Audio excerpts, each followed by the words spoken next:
prsi so pogost pojav po hujšanju, po nosečnostih in dojenju.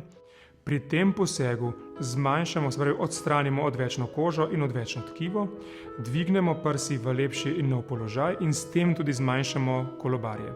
Postopek je popolnoma neboleč, opravi se ga v splošni anesteziji in po posegu je potrebno nositi kompresijski nedrček, se pravi športni nedrček, približno 2 meseca. Se pa odsvetuje prekomerno nihanje v telesni teži.